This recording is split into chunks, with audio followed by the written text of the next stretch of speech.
Let's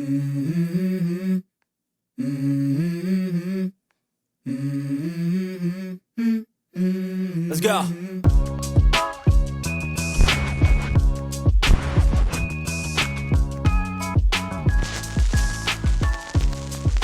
Every week, we drop the noise Drop the stress. and drop some knowledge. Welcome to The Drop-In, the college admissions podcast by Decision Drop. If you want to learn more about our services or have Josh and I guide your family through this process personally, head over to decisiondrop.com and check us out. Oh, and remember, don't forget to like and subscribe. I'm Josh. I'm Lisa. Let's go. It gets All right. better every time. It's just that face to the cameras is just getting closer and closer. All right, Lisa. So episode 9. So this week, Episode 9. that's right. And this week, we're going to discuss a part of the process that trips up a lot of really strong students. Right. Deadlines, organization, the application timeline, and the alphabet soup that comes with it. ED, EA, REA, RD. It really is an alphabet soup. Mm-hmm. You know, without context, it sounds like we're speaking some kind of foreign language for those people who are not familiar with it. But early decision, or ED, early action, or EA, restrictive early action, or REA, regular decision, or RD. And the stakes of understanding the difference between those decision plans can be pretty high. Right.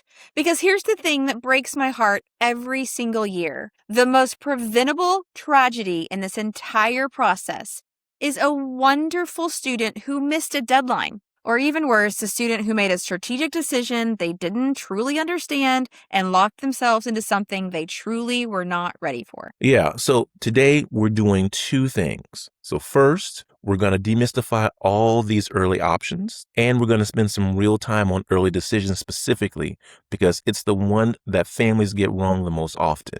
And secondly, we're going to talk about how to actually stay organized so nothing slips through the cracks. You know, I love a good organization. Okay, I love this. All right, let's do it. All right, Elisa, so we're not going to do any color-coded tabs or anything like that. Let's start off by defining our terms. Speak for yourself, my friend. We might do color-coded tabs. I mean, We're let's definitely not doing color-coded tabs. Let's not say no yet. Let's let it sink in and think about it. Maybe marinate.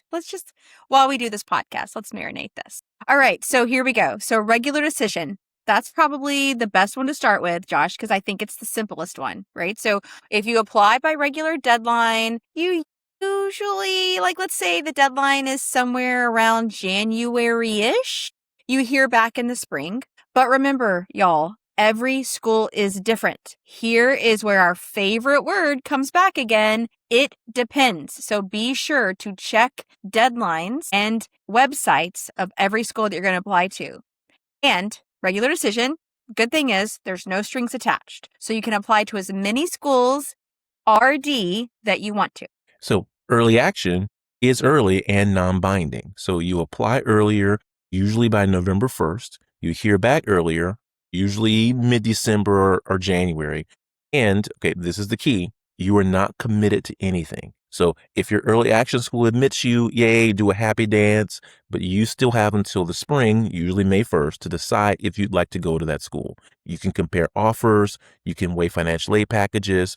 The benefit to you is that you get your admissions decisions earlier. Right. And early action, honestly, Josh, I think is a great option for a lot of students because you get the decision sooner, like you said. It shows demonstrated interest, and it takes some pressure off the back end of your senior year. So schools like Georgia Tech or MIT or Georgetown, they're early action, right? So if a school offers it and you're ready, there's really not a downside to it. Yeah, agreed. One quick note on Georgia Tech, because it's a great example of why we continue to remind students and parents to read the fine print. So Georgia Tech splits its early action into 2 rounds based on residency. So Georgia students have an earlier October 15th deadline, and out-of-state students apply in early November. They're both still non-binding, but the date you apply to it depends on where you live. Good catch, Joshua. Thank you. Okay, so we have regular decision, we have EA. Then there's restrictive early action, sometimes called single choice early action. It's still non-binding like regular EA. So if you apply You're not committed to go there. However, it restricts you from applying to any other private schools. So Harvard, Yale, Princeton, Stanford, Notre Dame, they all have this. Read the specific rules because they really do vary. So it depends. See, it came back again. Exactly. And then, Lisa, there's the big one. So the one that we need to spend some time discussing. Early decision. Early decision. Now, this one, y'all, this one is binding. And that matters. The word binding, it matters a lot. So if you apply ED and you're admitted, you are expected to attend that school. You must withdraw your applications from everywhere else that you applied. And sometimes that means that you have not heard back from your other schools because of the binding agreement. You are required to go there. Your financial status, that could change it. However, a college is assuming, because it is binding, once you apply, you will go there if you get in, if it's ED. Because here's the thing, kiddos. You sign an agreement, your parents sign an agreement, your school counselor signs an agreement. All three of y'all are signing this agreement that states you all understand that ED is binding. So when we say binding, and I know I've said that 92 times, we mean it. This is not, I'll apply now and then I'll decide later. Early decision is you saying, if you admit me, this is where I'm going. Again, assuming the financial aid works for your family. Yes. And this is where, okay, I need every family listening to pay close attention because this is the single most misunderstood strategy really in the college admissions process. Okay, I'm ready. I'm on pins and needles. Okay, so I'm not going to put my face close to the camera like you, but everyone else metaphorically lean in. So many families hear that early decision admit rates look higher than regular decision admit rates. And then they think to themselves that they found some kind of hack or loophole. And like if we apply ED, we'll boost our chances of getting into a school we otherwise couldn't get into. Right. And that's exactly the wrong way to think about this. Okay, so let's make it more tangible with some real numbers, right? So we've been doing these examples in the last couple episodes, so let's keep the ball rolling. Let's take Vanderbilt, for example. So the combined early decision round recently admitted around 13% of the students who applied, while regular decision, the admit rate was just over 3%. So on paper, it looks like early decision to Vanderbilt gives you about roughly four times the odds of success. Mm-hmm. Or you take University of Virginia or UVA. So their early decision round recently admitted about 24% of the applicants, while their regular decision admitted just over 7%. You know, I love where we can just start tossing out schools. Okay, this is going to be fun. Okay, let's keep going. Then there's Duke. Their combined ED round recently, I would say, admitted around 14%, while regular decision admitted just over 3%.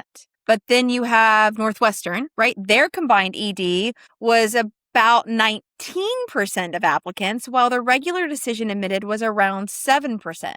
So when a family sees numbers like that, I mean, it's not shocking that, of course, they're thinking, well, we have to apply ED because that's clearly where the advantage is. And I mean, they're not really wrong about that part. Yes, but here's the part we really want families to understand. Those numbers do not mean that applying ED suddenly makes you competitive at a school where you otherwise would not be. So, Lisa, it is true the bump is real, but it is a bump, not a transformation. It can help a student who is already in the range get over the line, but ED can't pull somebody from nowhere near the range all the way across the Grand Canyon. No, so true. I mean, so true. Okay, so the same strong students who genuinely love the school are the ones self-selecting into this pool. Remember that, y'all. This number that we keep saying, that reflects who's applying. It's not magic.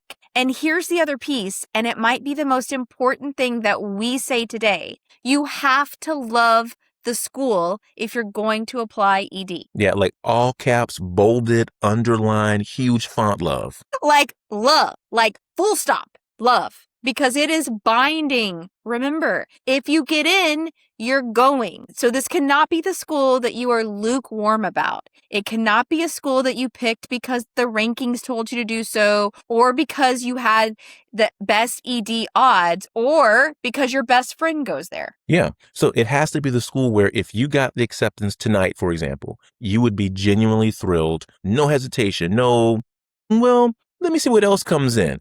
Because with early decision, as Lisa just pointed out, nothing else is coming in. You're done. You've withdrawn everything else. So the honest gut check here, I think, Josh, is that we should have every family think about this. Ask these two questions. So number one, is this genuinely, without question, my first choice? And then number two, does my profile actually make me competitive, realistic, and a really good candidate here? Because you need both to say yes. Both of them, y'all. Not one, both. Exactly. Extremely important point. Because students, if it is your first choice, but you're not competitive, ED unfortunately won't save you. And if you're competitive, but is not truly your first choice, you really shouldn't be locking yourself in.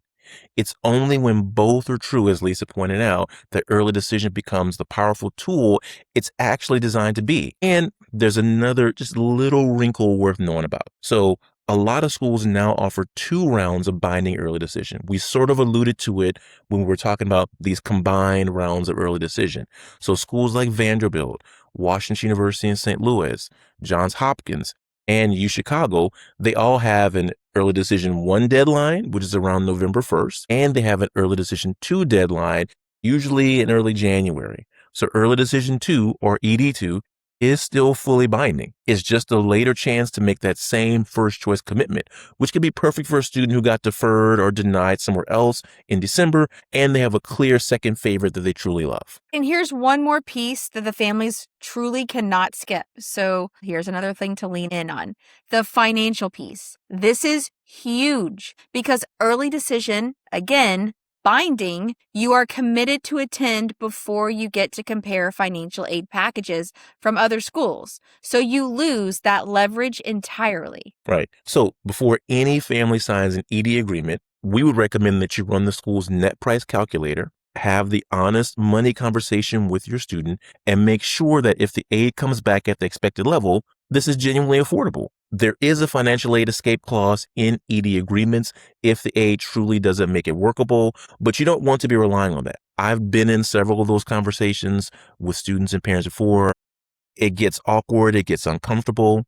So you want to go in with your eyes wide open. And here's the thing. Don't ever let your kiddo fall in love with a binding commitment that your family really can't actually afford. That heartbreak is completely preventable. I've been in meetings too, and it is heartbreaking. So this is where we really wish families, if you can have this conversation early, yes, it might be hard, but it's going to benefit your relationship in the long run, in the end. It kind of goes back to what we said in our very first episode about how your kiddos can handle disappointment, what they can't handle disappointing you.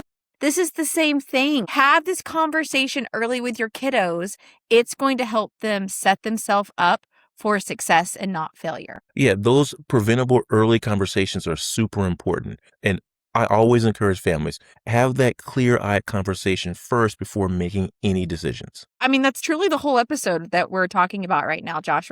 Add one more thing that families, I think, absolutely need to hear, because this trips up families and students every single year. Check the policies every year for every school because they change constantly. In fact, right before we even jumped on this podcast, Josh and I had a conversation, and there were some numbers of some schools that we just gave y'all that had changed, right? That they had been updated, that weren't updated a week ago. So things change constantly in the college application process. Yeah, exactly. And this is very real right now. Just recently, for example, University of Michigan, they added a brand new binding early decision option on top of the non-binding early action option that they already offer.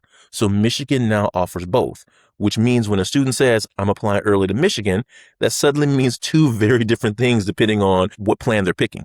And now USC, Southern California, they just added an early decision option too for nearly all of their undergraduate programs. So these are massive, popular universities changing their entire application structure from one year to the next. So whatever your older sibling did or whatever your neighbor's kid did 3 years ago, it is simply not true anymore. Yeah. The neighbor's kid, he keeps popping up. Anyway, He does. So as a I like reminder, that you're assuming that it's a male too. So yeah, we'll say it. He keeps they popping keep up. popping Yeah. up. Okay, thanks for calling me out on that, accountability.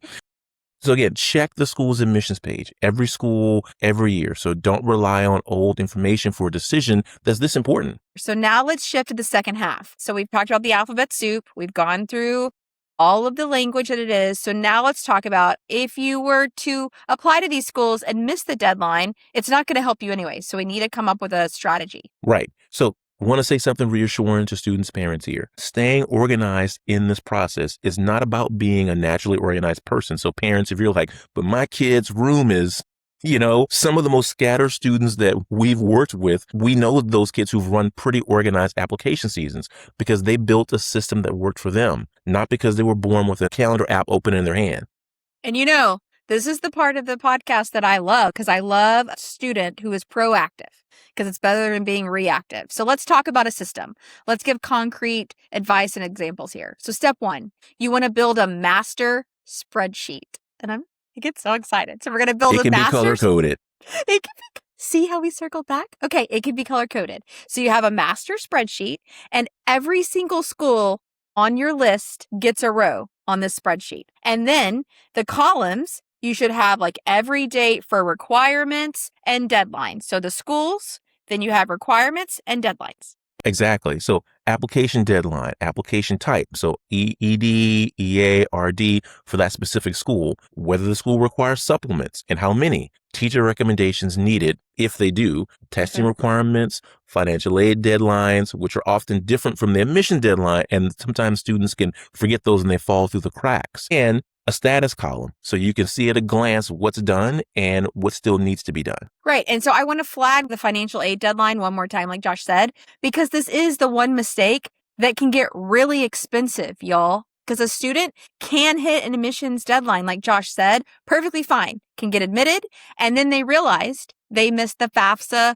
or the CSS profile or the school's own financial aid deadline. And now you probably have left money on the table. So the admissions deadlines and the financial aid deadlines are not always the same date. So please track both. Getting the application in is only half the job. Exactly. And so step 2, we always encourage students to work backward from their earliest deadline, not their latest. So if you have anything due November 1st or October 15th, if you're a Georgia kid applying to Georgia Tech, then October is not early. It's crunch time. So your essays, your recommendation requests, your testing, all of that has to be done before that first domino falls. Right. And so that actually connects straight back to episode 8 from last week.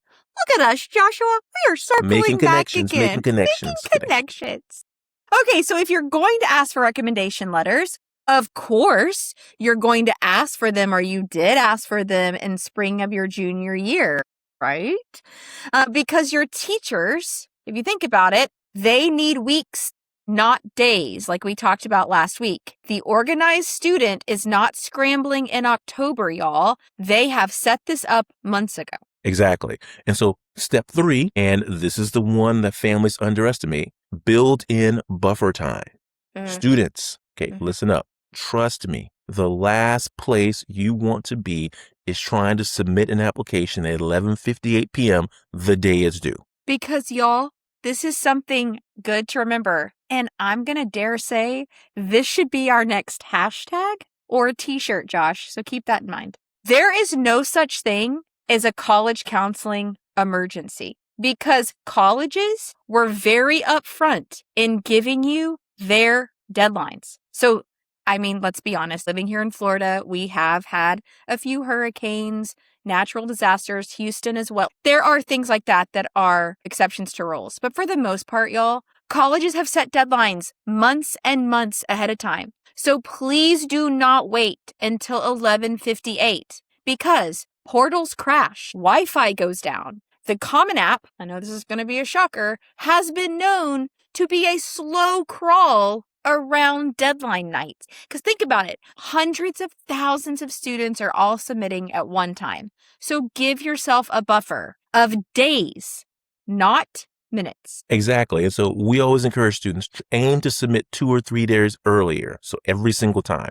Again, nothing good happens at 11:58 p.m. that couldn't have happened at 6 p.m. 2 days before. And a whole lot of bad things that happen in those final 2 minutes. So you want to give yourself that buffer time. Right. And here's one tiny technical thing that can save you a whole lot of heartache. After you submit, make sure it actually submitted. Check that your payment went through. Look for that confirmation email. Log back on to the application portal after you have submitted and make sure the one that you use, the Common App, the Coalition app, UCAS, that application portal, because let's be honest, y'all, this is not something that's going to happen immediately on your student portal. That is a whole nother podcast for a whole nother day. So we are talking about your application portal.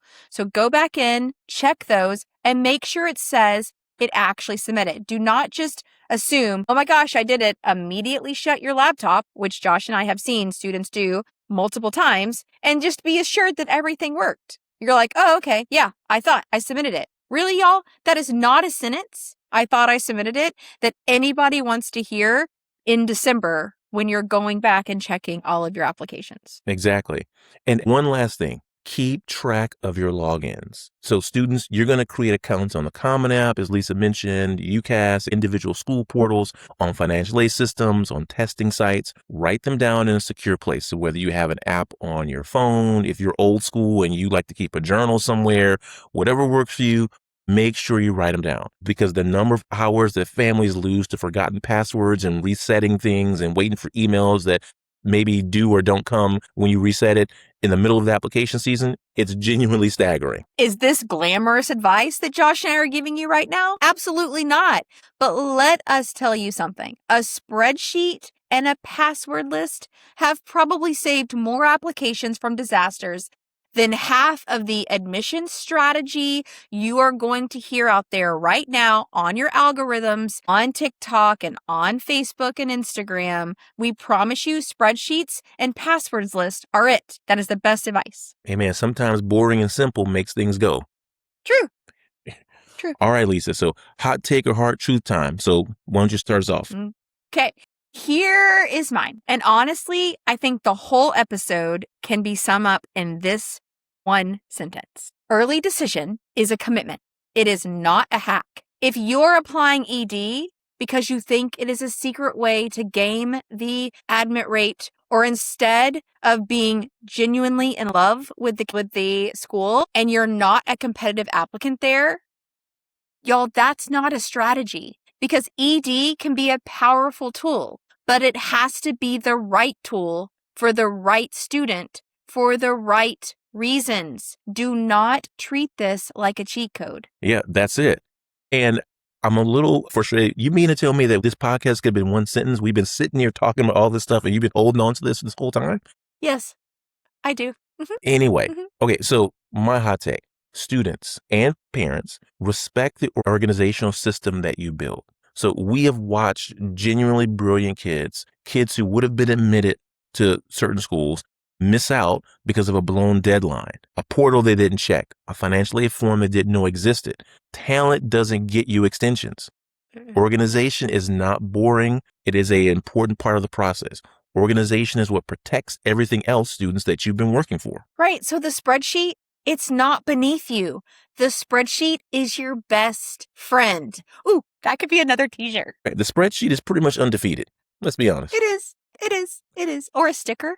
The spreadsheet is not beneath you. The spreadsheet is your best friend. I could you know what? I could actually do a sticker. That's better. All right. So, y'all, you heard it here first. Josh said we can get merch and we can start with a sticker. Okay, I'm holding you to that. Okay. Stickers are good. All right. So drop the mic, Lisa. Let's do it. Okay, I'm actually ready for this week. I know usually I have to think about this. Okay, here is what I want every family to take away from this episode as well. All of these early application options, they're just tools. And just like any tool, they only work when you use them for the right job. Early action?